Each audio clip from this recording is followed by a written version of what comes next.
प्रतिनिधि हैं, रिप्रेजेंटेटिव्स हैं प्रेस के और कॉरेस्पॉन्डेंट्स हैं, उन सबको बहुत बहुत धन्यवाद देता हूँ कि और स्वागत करता हूँ कि बहुत ही अल्प समय में उन्होंने मेरे निवेदन को स्वीकार किया और वो यहाँ पर आए। मैंने तय किया था कि चुनाव जब तक के रहेगा तब तक के मैं कोई प्रेस वार्ता नहीं करूँगा और न किसी मुद्दे पर बात करूँगा विकास के अतिरिक्त।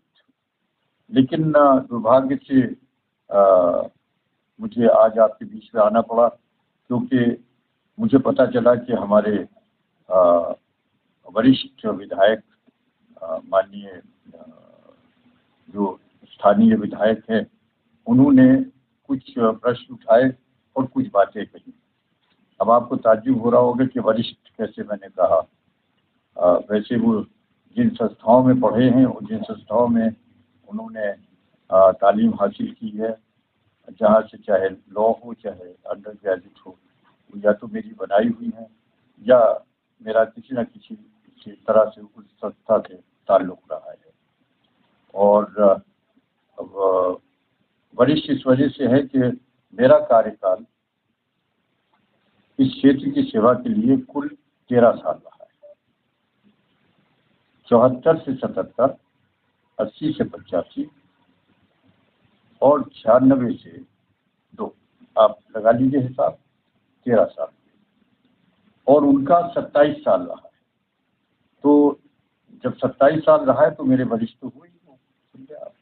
तो इस वजह से मैंने वरिष्ठ का शब्द जो है वो प्रयोग किया और उनको धन्यवाद भी देता हूँ कि अगर वो शायद ये बातें न कहते तो आपसे सबसे मुलाकात का इस तरह से मौका भी न मिलता जिस तरह से इस वक्त हम लोग मिल रहे हैं।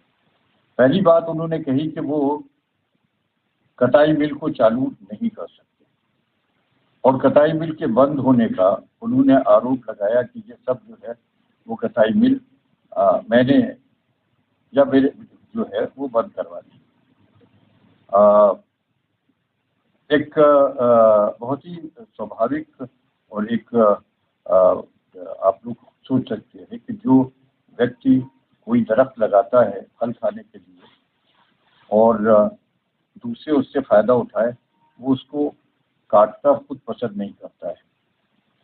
कटाई मिल हमने इस क्षेत्र की प्रगति के लिए लगाई थी। कटाई मिल हमने इसलिए लगाई थी कि ये और यहाँ तक कि इत्तेफाक से यही रास्ता पुखरा को भी जाता है, तो ये रास्ता बिल्कुल इसमें कोई डेवलपमेंट नहीं था। तत्कालीन मंत्री डॉक्टर राजेंद्र कुमारी वाजपेयी, जो कि खाली मंत्री नहीं थी बल्कि मेरी एक तरह से बहन तो नहीं बल्कि माँ की तरह थी, और उनसे भी मुझे विरोध लेना पड़ा था, क्योंकि वो उनका ख्याल था कि इस जगह के अलावा किसी अन्य जगह पर वो लगे। और इंदिरा जी से उन्होंने कहा था, जो प्रधानमंत्री थी उस वक्त, कि ये कटाई मिल हमारे क्षेत्र में लगना चाहिए। इंदिरा जी ने मुझे बुलाया और कहा कि तुम ये कटाई मिल वो राजेंद्री कहती थी, राजेंद्री को दे दो। तो मैंने कहा कि आपका आदेश है, आपका आदेश चल नहीं सकता, आप ये मिल जो है वो राजेंद्र कुमारी जी को दे दीजिए। लेकिन मेरा एक निवेदन ये है कि मैं विधायक पद से और मंत्री पद से दोनों से इस्तीफा देना चाहता हूँ, क्योंकि मैं इसके बाद वहाँ का विधायक नहीं रहना चाहता। फिर वो खामोश हो गई और बात टू बी ब्रीफ कहना चाहिए कि यहाँ पर वो मिल लग गई।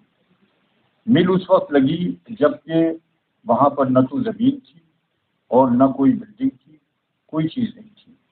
मिल कैसे बंद हुई, क्यों बंद हुई, कैसे बंद हुई, क्या प्रयास किया गया।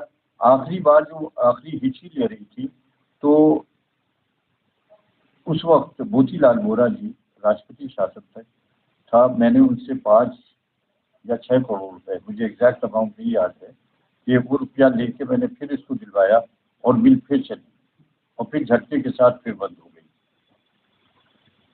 मिल का बंद होना एक बहुत बड़ी ट्रेजेडी है और मुझे अफसोस हुआ, क्योंकि वो अभी मुझे देखते मतलब कंपैरेटिवली कहना चाहिए कि वो जवान हैं, कि उन्होंने इतनी डिफिटिस्ट और ऐसी बात कही कि वो नहीं चलवा सकते।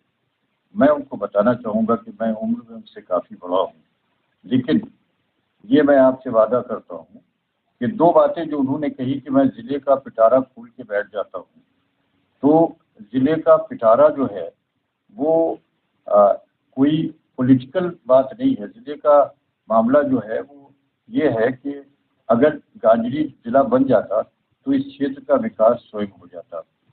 जिला योजना में आप जानते हैं कि पैसा आता है, कभी 100 करोड़, कभी 200 करोड़, और ये सब क्षेत्रों में बढ़ता है। यानी अगर 100 करोड़ आए तो महमूदाबाद के हिस्से में सिर्फ 11 करोड़ आएगा। अगर आप 100 करोड़ भी मान लीजिए, 40 साल से नहीं, 48 साल से मैं ज़िले की बात कर रहा हूँ, 40 साल मान लीजिए, तो एक साल में 1200 करोड़, एक 10 साल में 1000 करोड़, 40 साल में 4000 करोड़ रुपए जो है वो आपको महमूदाबाद के डेवलपमेंट में लग जाते अगर जिला बन जाता। और वो कहते मैं पिटारा खोल के बैठ जाता हूँ। तो ये पिटारा जो है मैं उनको बताना चाहूँगा कि ये पिटारा तो बांधने के बाद भी मेरे जो है बंद नहीं होगा। मुझे यकीन है कि मैं अपनी ज़िंदगी में, और मैं मरूंगा भी नहीं उस वक्त तक के जब तक कि महमूदाबाद जिला नहीं बन जाएगा। तो जिला पिटारा नहीं है, इस पिटारे से इस इलाके की खुशहाली होगी। ये पिटारा जो है इससे यहाँ के नौजवानों को रोजगार मिलेगा। ये पिटारा जो है यहाँ से काश्तकारों को फायदा होगा और उनका को अपनी खेती करने में बहुत ज़्यादा साधन मिलेंगे। तो ये कोई पिटारा जो है ये तो न तो हमारे खास फायदे के है, न उनके फायदे के, बल्कि सबके फायदे के। तो ये पिटारा तो खुलेगा ही। अफसोस इस बात का है कि जब जब इस पिटारे को खोलने की कोशिश की गई तो कुछ लोगों ने इस पिटारे को बंद करने की कोशिश की। इसका बहुत अफसोस है। अभी सौभाग्य से हमारे रक्षा मंत्री जी मौजूद हैं और रक्षा मंत्री जी उस वक्त मुख्यमंत्री थे।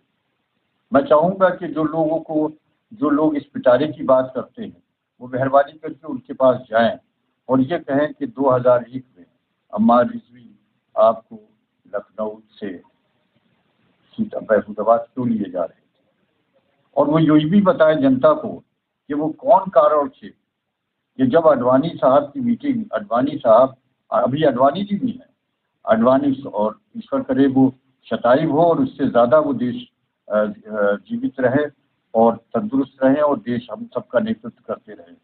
वो कौन लोग थे जो निराला नगर में अडवाणी साहब से जब गाड़ी आ रही थी तो उनके सामने लेटे थे और कहा था कि अगर आप मुख्यमंत्री को मना नहीं कीजिएगा महमूदाबाद जाने से, हालांकि वो इस वक्त विधायक नहीं थे, यार विधायक मैं था, मैं डिप्टी स्पीकर था, तो अगर मेरी हम लोगों की राजनीतिक हत्या हो जाएगी और हम आत्मदाह कर लेंगे। कौन से लोग थे जरा उनका भी तो पता लगाए यहाँ की जनता कि क्यों उन्होंने राजनाथ सिंह को यहाँ पर आने से मना किया, क्यों उन्होंने जिला बनने में यह अवरोध उत्पन्न किया, जबकि उनको पता चल चुका था कि राजनाथ सिंह जी यहाँ पर आएंगे और पॉलिटेक्निक के अंदर जो सभा होगी उसके अंदर वो जिला की घोषणा, जिले की घोषणा करेंगे। मैं जानना चाहता हूँ, मैं यहाँ की जनता और यहाँ के नौजवानों से पूछना चाहता हूँ कि वो लोगों से पूछे कि आखिर वो नेता लोग जो थे हमारे यहाँ, अगर महमूदाबाद में कोई नेता आ रहा है तो चाहे किसी पार्टी का, और हमें ये पता चल जाए कि 5 रुपए भी यहाँ की जनता को देगा तो हम तो उसका स्वागत करेंगे। वो क्यों आखिर उसकी गाड़ी के आगे देखते। और फिर यही नहीं, एक बार दूसरी बार क्या हुआ, जब यहाँ पर तत्कालीन मुख्यमंत्री इसी प्रांगण में श्री अखिलेश यादव जब आए तो उससे पहले एक योजना ये बनाई गई और डर ये था कि कहीं अखिलेश यादव यहाँ पर आके जिले की घोषणा न कर दें। तो कहा गया कि लखनऊ से महमूदाबाद को मिला दिया जाए। यानी अभी गाजर से सीतापुर का जो फासला है वही लखनऊ से रहता, वही रहता या नहीं रहता। जो आदमी खैर सीतापुर जो जाता है अब तो उसकी जान पहचान की है महमूदाबाद वालों की, लेकिन लखनऊ में जाके तो वो बिल्कुल गुम हो जाता, उसको पता भी न चलता कि कहाँ पे गया है। और कितनी जनता को परेशानी होती लखनऊ जाने में, और फिर लखनऊ में कैसे बन सकता था, बीच में बाराबंकी, बद्दूपुर, अक्करपुर, दिगोहा और न मालूम कितने, रेवा सेवा, बाबा की कुटिया, कुर्सी, अनवारी, अमरसंडा, ये सब कहाँ चले जाते हैं। और ये बाराबंकी का जिला फान के और उसके बाद लखनऊ में जाके मिलता तो कोई हेलीकॉप्टर तो था नहीं जिला कि यहाँ से उठा और वहाँ पे लैंड कर गया। तो ये प्रपोजल रखा गया मुख्यमंत्री के सामने और मुख्यमंत्री से लोग जाके बात कर सकते हैं कि साहब आपके सामने कौन सा प्रस्ताव आया था, बिल्कुल प्रैक्टिकल नहीं था, लेकिन सिर्फ इस वजह से किया गया कि उनको डर था कि वहाँ मौलाना आज़ाद के प्रांगण में मुख्यमंत्री हमारे कहने से आ रहे हैं। उनको ये भी पता था कि उस परिवार से हमारे कितने संबंध हैं, उनको ये भी पता था कि माननीय मुलायम सिंह जी से हमारे कितने भाई की तरह के संबंध है। हमारी उनकी दोस्ती 40 साल की है।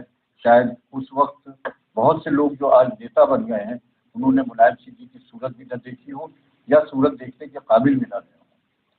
तो उनको ये डर था कि कहीं ऐसा न हो जाए कि मुख्यमंत्री जी अनाउंस कर दें कि जिला जो है वो बन जाए और उन राजनीति कैसे हमारी समाप्त हो जाएगी। अरे भाई, हम तो ये कहते हैं कि आप जिला बनाने की गारंटी ले लीजिए, आप उस मिल को खोलने की गारंटी ले लीजिए।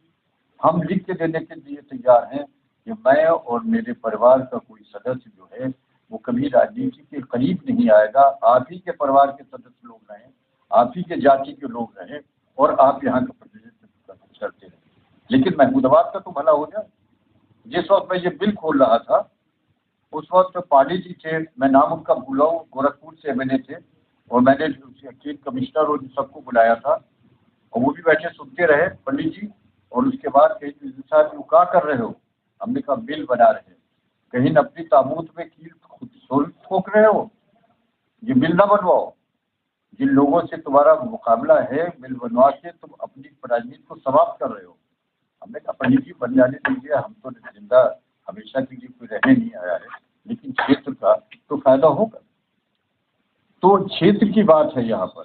और ये भी एक बात है कि जितना उनकी कम्युनिटी को, उनकी जात को हमने फायदा पहुँचाया है, मेरा चैलेंज है, मैं चुनौती नहीं देता कभी, लेकिन इस बात में मैं चुनौती देता हूँ कि मुझे बताएं कि सबसे ज़्यादा पॉलिटेक्निक से जो लोग निकले हैं पढ़ के उसमें किस जात की संख्या सबसे ज़्यादा है।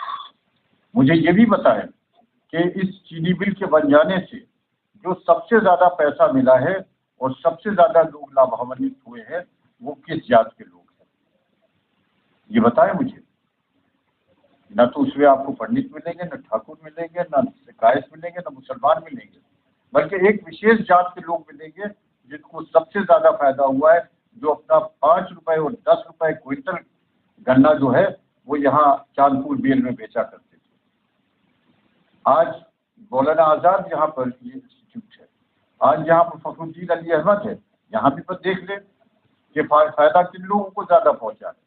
तो मैं उनसे निवेदन करना चाहता हूँ कि मान्यवर, आपने तो कुछ लोगों को कोटे देकर, आपने कुछ लोगों को यहाँ पे कॉन्ट्रैक्ट देकर तो फायदा पहुँचा दिया हो, लेकिन असल में आपकी कम्युनिटी को और आपकी जात को अगर फायदा पहुँचाया है तो मैंने पहुँचाया है।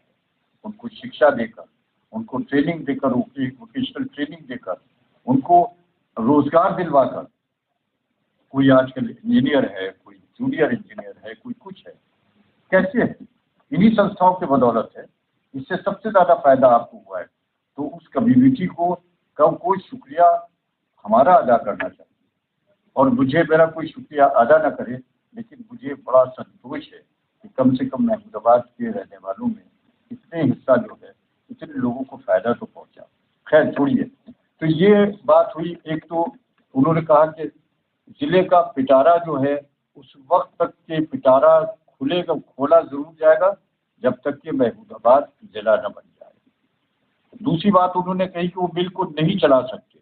हम कहते कि मिल चलेगी, चाहे वहाँ कटाई मिल पर चले या कोई बड़ा कारखाना और चले, लेकिन उस जगह के ऊपर उस क्षेत्र को सेमरी हो जाए, चाहे चांदपुर हो, चाहे गुड़ैचा हो, चाहे नूरपुर हो, चाहे वहाँ बाबा की कुटिया हो, ये तमाम सब जो इतना आसपास का एरिया है जिसमें उनकी भी जात के लोग बहुत ज़्यादा हैं, चाहे सबरदहा हो, कुछ थोड़े बहुत ठाकुर है, लेकिन और तो दूसरे ही लोग हैं। तो ये सब इस बिल से फायदा उठाएंगे। वो बिल चाहे कटाई बिल हो, चाहे कोई बड़ा कारखाना हो, लेकिन उस जमीन पर एक कारखाना जरूर लगेगा अगर हालात ऐसे रहे। एक बात। दूसरी बात है कि जिले का प्रयास जारी रहेगा। जिले के लिए महमूदाबाद के लोग मांग करते रहेंगे, और मुझे यहाँ के नौजवानों से आह्वान करता हूँ और उनसे अपील करता हूँ कि महमूदाबाद को जिला बनाने की आप लोग पूरा प्रयास करते रहें। जब तक कि मैं जीवित हूँ मैं करता रहूँगा, उसके बाद भी आपको करना होगा। तो जिले की बात है। तीसरी बात उन्होंने, चौथी बात जो थी वो ये कही थी, जब पूछा कि आप क्या करेंगे। बहुत इंटरेस्टिंग बात कही उन्होंने, और बाकी वरिष्ठ है तो इंटरेस्टिंग बात तो कहेंगे, बड़े लोग तो इंटरेस्टिंग बात करते ही हैं कि मैं छात्रावास बनाऊंगा। मैं पूछना चाहता हूँ उनसे, यही जहाँ पर आप बैठे हैं, जरा बाई तरफ निकलिए, आप सामने देखिए, एक बहुत ही शानदार बिल्डिंग बनी है। ये किसकी जमीन पर बनी है? जब ये यहाँ के लोग आए थे और मांग रहे थे कि कोई 7 बीघे जमीन दे दे फ्री, वहाँ पर एक छात्रावास बनाएंगे, तो किसी के भाई के लाल ने, यहाँ किसी ने खुद ही दे देते, नहीं दिया। हाँ, वो 7 बीघे जमीन इस वक्त कम से कम 50-60 लाख रुपए की है। वो जमीन हमने दी थी। उन्होंने कहा इसमें गड्ढा है, इसकी पटाई के लिए हमें 5 लाख रुपए चाहिए। हमने 5 लाख रुपए चेक से उनको पेमेंट किया था। और उसके बाद अफसोस इस बात का है कि ये समाज कल्याण विभाग में ये हॉस्टल था, और पिछले 8 साल से हम प्रयास कर रहे हैं, और समाज कल्याण मंत्री जी की हैसियत से भी दवा लोग कितने पत्र लिखे हैं। और उस वक्त भी हमने प्रयास किया था जब यहाँ पर अखिलेश यादव जी आए थे कि उस हॉस्टल को खोल दिया जाए। उसकी पुताई फ्री जो है वो असलम बेग साहब ने कराई थी। तो कहा कि हम छात्रावास खोलेंगे। अरे भाई, जो बन गया है उसके तो ताले खोल दो, वो तो खोल नहीं सका, और कौन छात्रावास खुलेगा? कहाँ पुल पुलिया बनाएंगे? देखिए जरा सा, आप लोग भी सब जो है बुद्धिजीवी भी है, पुल पुलिया जो है वो जिला योजना में आती है। 2 तरह की योजनाएं होती है, एक तो जिला योजना होती है और एक राज्य सरकार से जो बड़ी योजनाएं होती है। जिला योजना की पुल पुलिया, स्कूल और ये छोटे छोटे चीजें, चाहे आप प्रयास करें या ना करें, आप कहें कि आपने काम क्या किया, और कहें कि हमने यहाँ से चालाहार तक की सड़क बनवा दी, हमने यहाँ से जो है वो नूरपुर तक के, नूरपुर नहीं, अंदर गांव की बता दी, शेरापुर तक के बना दी, या बाबूपुर की। ये तो जिला योजना में आ ही जाएगी, चाहे आप कुछ ना प्रयास करें। अरे कोई भाई ऐसा काम बताओ, कोई जिसमें उत्तर प्रदेश सरकार ने कोई स्वीकृति की हो, कोई ऐसा काम मालूम होना चाहिए। हम बने मंत्री, हम भी 3 बार PWD मिनिस्टर रहे, हमने विभाग में अपने जो कुछ हो सका किया है। लेकिन मैं पूछना चाहता हूँ उन लोगों से कि जो ऐसे विभाग के मंत्री रहे जिससे सीधा संबंध चीनी मिल का था, क्या चीनी मिल की हालत जो है वो जाके आप देखिए, क्या उसमें उसके रिपेयर और इनोवेशन की जरूरत नहीं थी? क्या इसकी कैपेसिटी नहीं बढ़ सकती थी?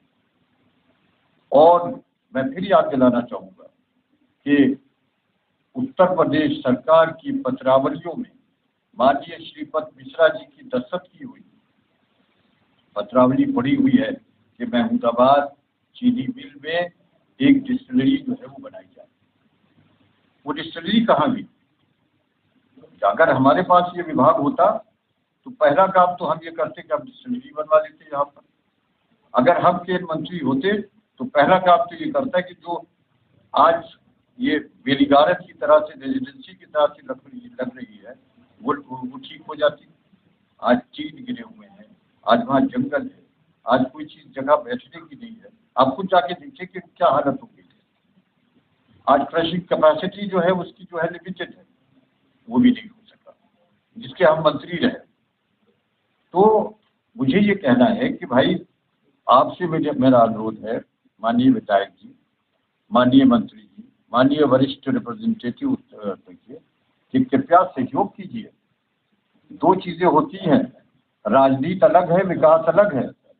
राजनीति अलग है, विकास अलग है। अगर राजनीति के अंदर आप राजनीति के अंदर जो है डिफरेंट चीज है। विकास बाकी रहता है, राजनीति खत्म हो जाएगा ना। एक दिन ऐसा आएगा कि सब कुछ खत्म हो जाएगा, लेकिन जो चीज जनहित में बना दी जाएगी। यहाँ महमूदाबाद में क्या ये देख के आप लोगों को अफसोस नहीं होता कि हैचरी चली गई, सैटेलाइट स्टेशन चला गया, हॉर्टिकल्चर फार्म चला गया, न मालूम कितनी योजनाएं थी चली गई।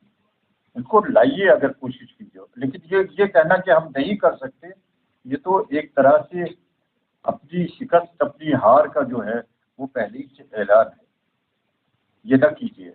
जनता ने मौका जब दिया है तो जनता की सेवा कीजिए, और जनता की जितना आपको ज़्यादा समय मिला है उतना ज़्यादा आपकी सेवा होना चाहिए। ये 13 साल मुझे जो मिला था, अभी आज मेरे साथ कौन आए थे, त्रिपाठी जी है यहाँ पर? हाँ, त्रिपाठी जी ने पूछा कि आपने यहाँ का क्या विकास कराया। मैंने कहा मैंने कोई विकास नहीं कराया, माननीय वरिष्ठ जी ने सारा विकास कराया, मेरे को कोई भी विकास मेरे द्वारा नहीं है। तो मेरा उनसे अनुरोध है। और जो उन्होंने प्रश्न, अब आखिरी प्रश्न है जिसके ऊपर बाद में बात खत्म करता हूँ। उन्होंने कहा कि पहले वो स्थिति क्लियर करें कि वो हैं क्या। यानी एक परिवार में एक बीजेपी में, एक परिवार दूसरा जो है वो बीएसपी में। तो मैं परिवारों की लिस्ट बताऊं कि एक बीजेपी में, एक नहीं, दो नहीं, तीन नहीं, कई बीजेपी में और कुछ समाजवादी में। नाम नहीं लेना चाहता क्योंकि ये बहुत ही छोटी बात है। आजकल दुनिया इतनी बढ़ गई है कि एक परिवार के अंदर 4 भाई होते हैं। आप इंग्लैंड वगैरह में जाइए, यही जाइए, कोई कम्युनिस्ट है, कोई लेबर पार्टी का मेंबर है, कोई कंजर्वेटिव है। यही हाल हिंदुस्तान का भी है। सिंधिया जी जिंदगी भर कांग्रेस में रहे, माता जी जिंदगी भर बीजेपी में रही, वसुंधरा आज भी बीजेपी में है, न मालूम। और यही सीतापुर के अंदर मिसालें दूं तो अच्छा नहीं लगता, क्योंकि वो हमारे उनके सबके संबंध है कि एक खानदान में कई लोग बीजेपी में हैं और कई लोग समाजवादी में हैं। तो एक जब लड़का बड़ा हो जाता है, बालिग हो जाता है, शादी हो जाती है, तो उसका जीवन का अपना अलग होता है। जहाँ तक कि मेरा सवाल है, अब पूछेंगे आप क्या है, मैं तो बीजेपी में हूँ। और मैं जहाँ कोई चोरी छिपे से नहीं काम कर रहा हूँ। मैं यहाँ पर महमूदाबाद क्षेत्र में जो यहाँ पर हूँ, उसकी सूचना, उसकी अनुमति हमारी हाई कमांड हो, चाहे वो हमारे राष्ट्रीय अध्यक्ष जी हो, चाहे हमारे प्रांतीय अध्यक्ष जी हो, चाहे हमारे जिले के अध्यक्ष जी हो, उनकी सूचना और उनकी अनुमति से हो। मैं इस तरह से अंडर हैंड बात करने का आदी नहीं हूँ। तो मेरी स्थिति बिल्कुल साफ है। और मैं समझता हूँ कि जिनके परिवारों में एक एक जगह पर कई लोग कई पार्टियों में हैं, उसमें भी कोई हर्ज नहीं है। ये तो आज का ज़माना है, उसी तरह से लोग हैं। जब आज़ाद है आदमी तो घर के में भी आज़ाद है। अरे एक धर्म की एक बहू कोई है, ईसाई है, कोई क्रिश्चियन है, कोई बुद्धिस्ट है। तो सुनिए साहब, आप जरा देर में आए तो आप पूछ लीजिएगा, समझे आप।